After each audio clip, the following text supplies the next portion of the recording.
Yeah, youngster, I've talked about it recently, but it's worth bringing up again.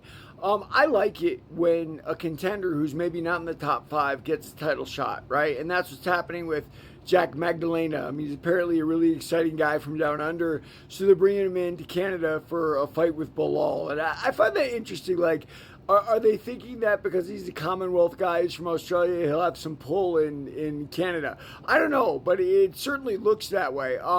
When did we last see this? Islam versus Moicano. And he made short work of Moicano. But that doesn't mean anything. Look, we saw Alex Pereira take on who was it, Khalil Roundtree, right? And they had a heck of a fight. Now, why doesn't this usually happen in the UFC, or why is it not supposed to happen? Well, supposedly everything's on the merit system. At the end of the day, everybody's under contract to the UFC, so there's no real excuses not to make the next contender fight, right? You're number one, you get the title shot. Now, we all know that doesn't really happen in practice. I mean, we all remember when Nick Diaz fought for the interim title against Carlos Condit, then fought James George St. Pierre, then fought Anderson Silva. So in a row, he got title fight and then two fights against the two top pound for pound fighters in the world.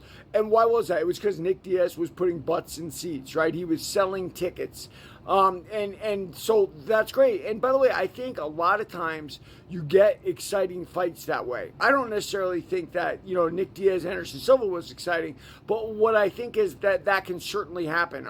That's how you get fights like Ward Gotti, right? Like you throw two guys in there that might not be the best in the world, but guess what? They match together to make the best in the world. Sometimes, guys, you put two really good guys in there and you get a stinker. Like maybe you put a Floyd Mayweather type boxer in there against another guy who's going to stick and move, and you get a stinker. That we saw it all weekend, right? We saw Canelo versus Skull, and that was an absolutely horrible fight.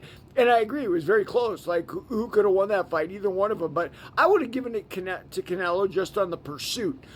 So I like these fights when they happen. You get sometimes out of nowhere the Khalil Roundtrees who come out and they go for it and they almost win the title. And that may happen this weekend with Magdalena. I mean, look, at some point, someone's going to have to put Bilal in his place. The striker, grappler, striker, grappler, striker, grappler, back and forth of the title has been going on since the UFC began. I can't wait to see who dethrones him, but it's like this every time we get a new dominant champion. We say, God, who's ever going to beat him? And then sure enough, it's not too many fights in the future where sure enough that champion gets beat. But Bilal looked awesome against Leon Edwards. Leon Edwards looked awesome against Usman. And that's why every new champion becomes a darling, but it doesn't last. And life doesn't last like that. We're not on top forever. Everybody remember that. And read my book, Warrior of the Light.